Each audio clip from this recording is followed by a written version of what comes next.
சுட சுட தோசை செஞ்சுட்டு இந்த கலவை சட்னி தொட்டு சாப்பிட்டு பாருங்க. இப்படி ஒரு டேஸ்ட்டுங்க.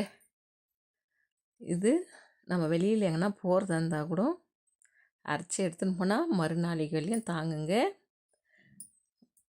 நீங்கள் பாரு 2 தோசைன்ட்டு உக்காருவீங்க, 4-5 தோசை சாப்பிட்டு தாங்க ஏந்து போவீங்க. அவ்வளோ நல்லாயிருக்கும் இந்த சட்னி. நாம் இந்த சட்னி எப்படி செய்கிறதுன்ட்டு பார்க்கலாம். வீடியோக்குள்ளே போகிறதுக்கு முன்னாடி முதல் முறையாக என் சேனலை பார்க்குறவங்களா இருந்தால் சப்ஸ்கிரைப் பண்ணிங்க, கீழே இருக்கிற பெல் பட்டன் ஆயிடுங்க. அதான் நான் போடுற வீடியோலாம் உடனுக்குடனே வரும். வாங்க நம்ம வீடியோக்குள்ளே போகலாம். சட்டி நல்லா காஞ்சிடுச்சு. நல்லெண்ணெய் கொஞ்சம் ஊற்றிக்கலாம். எண்ணெய் நல்லா காஞ்சிடுச்சு. 2 பச்சை மிளகா, 2 காஞ்ச மிளகா போட்டுக்கலாம். 100 கிராம் சின்ன வெங்காயம்,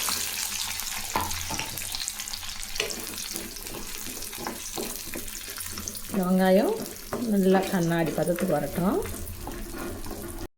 கறிவேப்பிலை 2 எனக்கு சேர்த்துங்க.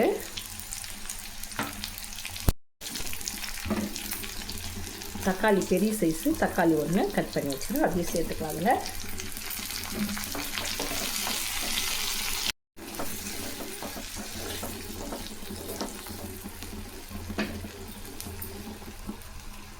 இதில் கொத்தமல்லி சேர்த்துங்க, கொஞ்சம் அதிகமாகவே சேர்த்துங்க, உடம்புக்கு ரொம்ப நல்லது.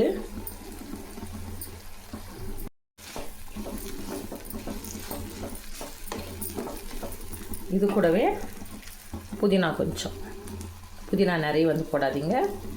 கொத்தமல்லி போடுறேன்னா அதில் கால்வாசி போட்டோம்னா போதும் நமக்கு.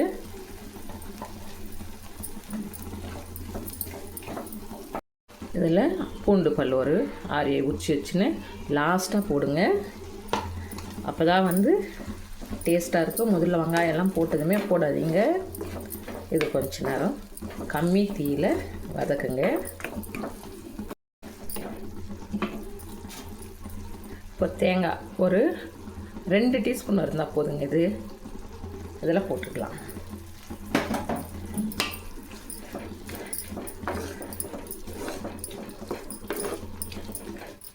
இப்போ நம்ம கேஸை ஆஃப் பண்ணிக்கலாம். தேங்காயெல்லாம் போட்டு ரொம்ப நேரம் கொத்தமல்லி தேங்காய் இதெல்லாம் போட்டு வதங்கக்கூடாது. இதை ஆறட்டுங்க. ஒரு மிக்ஸி ஜாருக்கு மாற்றி நம்ம அரைச்சிட்டு வந்துடலாம். நம்ம வதக்கி வச்ச வெங்காயம்லாம் போயிட்டு அரைச்சின்னு வந்துடலாம்.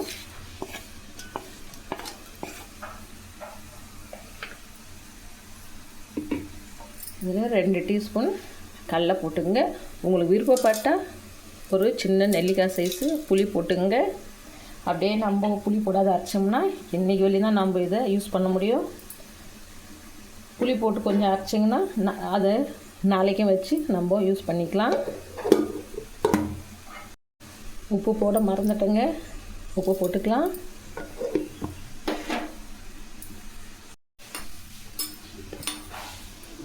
இது பாருங்கள், இது போல் ரொம்ப நைஸாக அரைச்சிங்க. இது இப்போது ஒரு தாளிப்பு ஒன்று போட்டுக்கலாம். தாளிச்சிட்டோம். சுவையான டேஸ்டான கலப்பு சட்னி ரெடி ஆகிடுச்சு பாருங்கள். சுட சுட இட்லி தோசை அது வச்சுன்னு சாப்பிட்டோம்னா அவ்வளோ நல்லா இருக்குங்க. இது வாரத்தில் 2 நாளைக்காவது சேர்த்துங்க. எண்ணெய், கொத்தமல்லி, கறிவேப்பிலை, புதினா நல்லா சேர்த்துக்கிறோம். சின்ன வெங்காயம் உடம்புக்கு ரொம்ப நல்லதுங்க. நம்ம அடுத்த வீடியோவில் சந்திக்கலாங்க.